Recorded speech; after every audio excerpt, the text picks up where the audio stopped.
Hey guys, hope everyone's in good spirits and good places right now. I know I just got in from walking the dogs. I got stuck in the middle of a snowstorm, so that was exciting.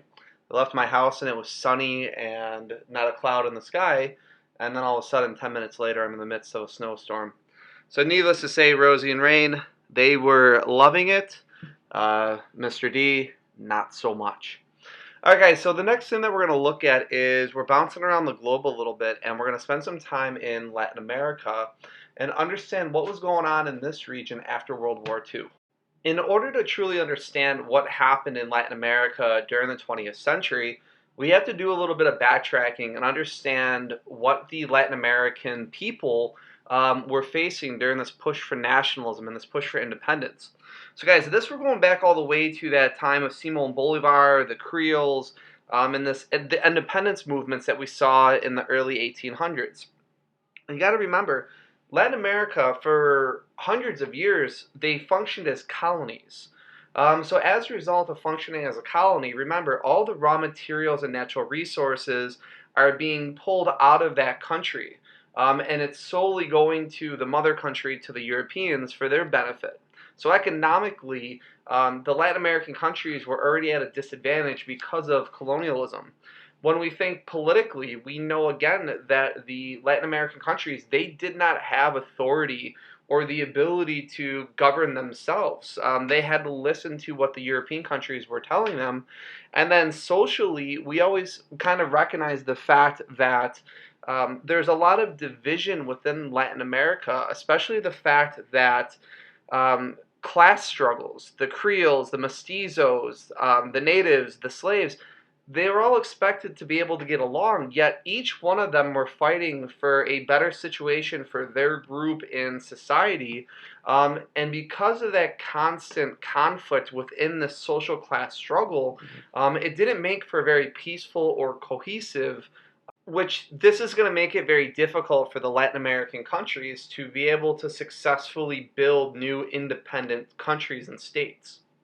So, very similar to what happened in Africa, when the European countries left Latin America, the Latin Americans were faced with all sorts of challenges and they were at a huge disadvantage. I would argue and say the single biggest disadvantage that the Latin American countries had was the fact that they had no control over their economy. Now, even though that the European countries had left, okay, giving the Latin American countries authority and agency to dictate the direction of their own country, the European countries still left behind corporations. Now, these corporations had tons of wealth. More importantly, they had tons of power and tons of influence. So even though that the European countries were not there telling the native people what they could and could not do, these European countries left these multinational corporations behind. And these corporations, they're the ones that were now in charge of the raw materials, natural resources, and the great amount of wealth. And all of this wealth was not going back to the Latin American people. Rather, all of this wealth was being exported, and it was the European countries that were enjoying all of the wealth and all of the prosperity. And the Latin American people were not able to enjoy this, nor were they able to start building up their nation. I mean, guys, when you think about needing to build a country or a nation, you have to have money. Things are expensive. And the fact that Latin American countries did not have this surplus of wealth because the Europeans were taking it really put them at a disadvantage to start to develop themselves and really develop firm foundations to build a country on.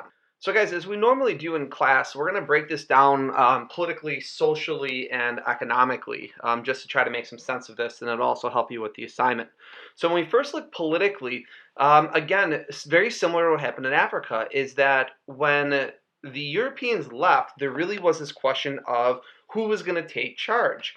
And naturally, military leaders, because of their ability as a military leader, or the fact that they had guns and that they had ammunition and that they had power, it kind of made sense for military officials to assume into these roles of leadership. We would call these the caudillos.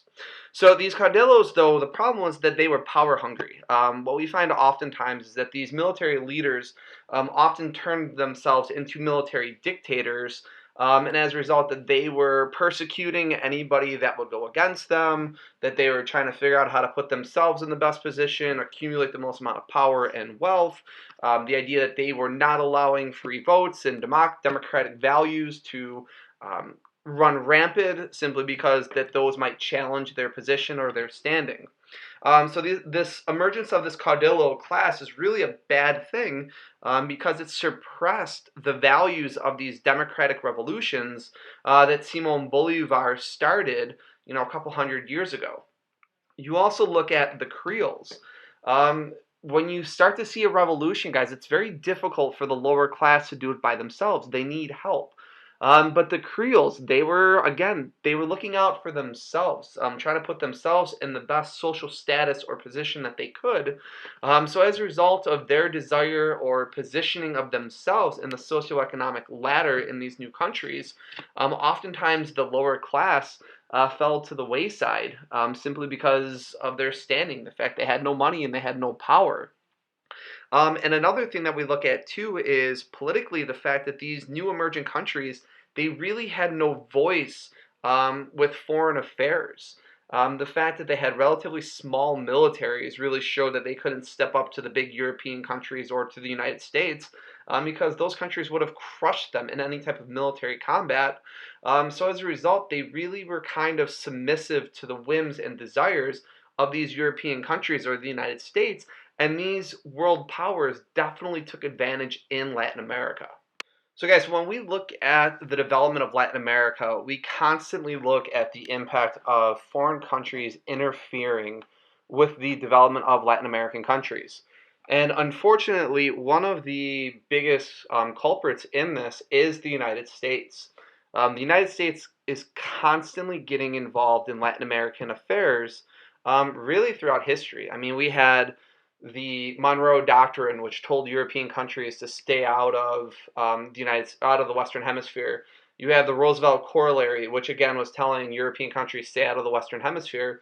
So the United States is telling all these European countries stay out of the Western Hemisphere, stay out of North America, South America affairs. And when European countries do that, it really gives the United States the ability to flex as much as they possibly can or want in Latin America. And what we find is that the United States is going to do a lot of different things in a lot of different countries, not to benefit those countries, but really to benefit the United States. So what we're going to be doing is looking at different countries and understanding or seeing the struggles that they went through trying to gain nationalism. And unfortunately, we're also going to see the impact of the United States and their involvement in limiting or hindering the advancement of these Latin American countries. The first country we're going to look at in Latin America is actually, we would say it's in the Caribbean, is we're going to look at Cuba and its development throughout the 1900s and the challenges and kind of this adversarial role that the United States takes to Cuba and first tries to understand why. So guys, when the United States first helped out Cuba and put Batista in power, so this leader Batista, he was definitely pro-United States, and that's really what the United States was looking for, was to have a leader that was going to be very friendly to the United States, that was going to give the United States access to resources. And what ends up happening is that the Cuban people are going to revolt against Batista and overthrow him. Not a good thing for the United States. The United States is really kind of nervous about this. And what really sends the United States over the edge. Now, guys, remember, Cuba's only 90 miles off the coast of Florida. So strategically, Cuba is very important to the U.S., and the United States wants to make sure that it has some control over what happens in Cuba. Well, Cuba has their revolution, and Cuba is going to replace Batista with Fidel Castro. Now, guys, if you remember from the Cold War, Fidel Castro carries a very nervous name with him because he's a communist leader. And if you guys remember again from the Cold War, everything the United States was trying to do was containment, containment, containment. They wanted to prevent the spread of communism throughout the world. Well, this is a real big problem that all of a sudden now they're going to have communism on their doorstep 90 miles away from the coast of Florida. Because remember, if you become communist, now all of a sudden you become an ally with the Soviet Union. And during this time period, the Cold War, the Soviet Union was the United States' mortal enemy. So this was a really, really big problem for the U.S. Now, remember, the United States is going to do what they can to try to get rid of Castro. Remember that Bay of Pigs event where we tried to, or the CIA of the United States tried to orchestrate an overthrow of Fidel Castro by training Cuban revolutionaries to try to get rid of Cuba, or try to get rid of Castro out of Cuba, because the United States was really pushing for this. But as you guys can see, in this next slide, Castro actually does some decent things. That he tries to make schooling better, and that he tries to do things for the people of Cuba to make their lives better. Now, Cuba also recognized that Castro was very much a dictator, in lines with all of the other communist dictators that we have seen, Mao and Stalin, that they use propaganda and that they try to eliminate opposition and that they oppress rights of their citizens. But the United States really did not like this, and it wasn't until recent. And guys, I'm talking like recent, like in the 2014, 2015, that the United States finally started to really kind of mend those wounds with Cuba and start to make life better, where we finally started trading with Cuba, we started interacting with Cuba again. Americans were even traveling to Cuba. Guys, during the 1960s, 1970s, 1980s, 90s, early 2000s, Cuba was basically off limits. So even though it was super close to the United States, it was a no-go zone. So guys, the same type of event happened in Guatemala.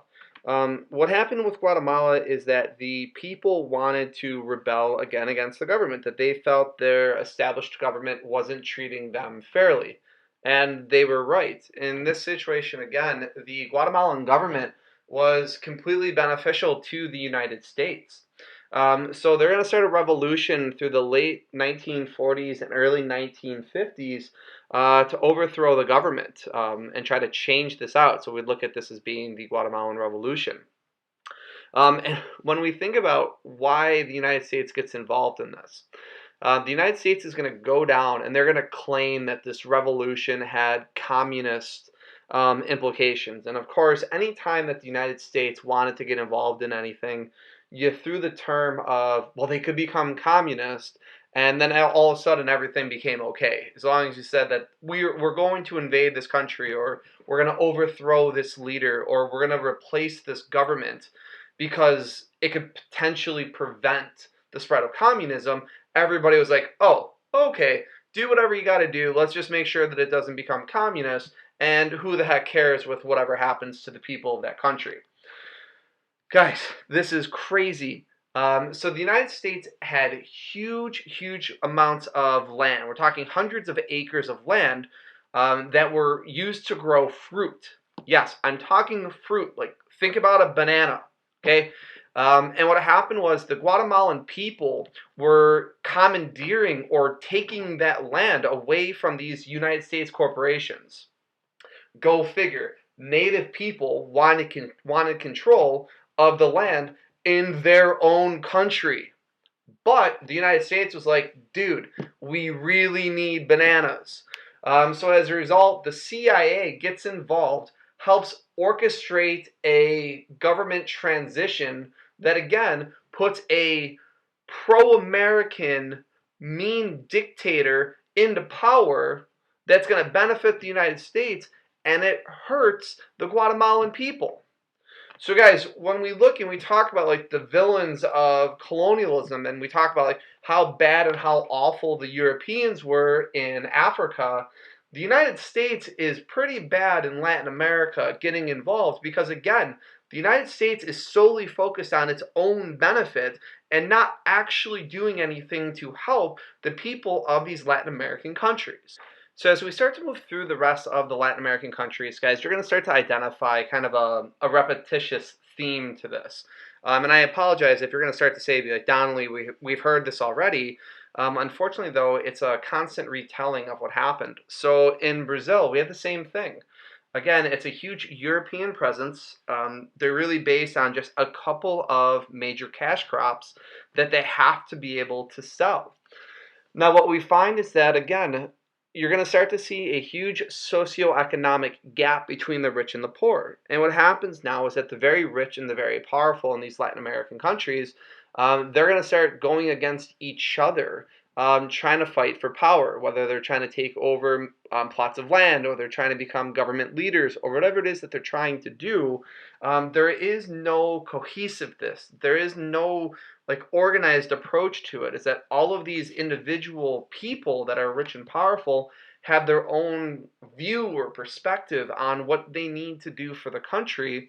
So as a result, we see this turmoil. We see one person get into power, and then whether we see violence, we see civil war, we see political corruption all over the place.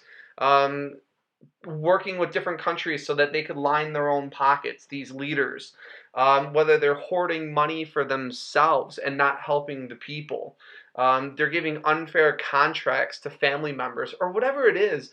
It's just the fact that when you start identifying all this corruption happening in Latin America, that's why these countries are not able to prosper and really emerge into world powers. Is there's so much internal problems and internal beef that they're never able to kind of present this unified front to the world, and they're always too busy fighting each other rather than really trying to make strides to improve. So that's the brief overview of what was going on in Latin America during the 20th century. Now guys, on Google Classroom, there's going to be a couple additional PowerPoint slides that I want you to look at.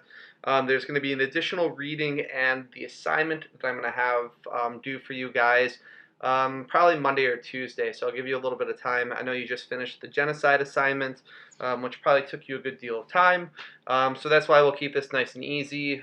You'll have just one assignment. Alright guys, so take care, be safe, be well, and I'll see you next week. All the best. Mr. D.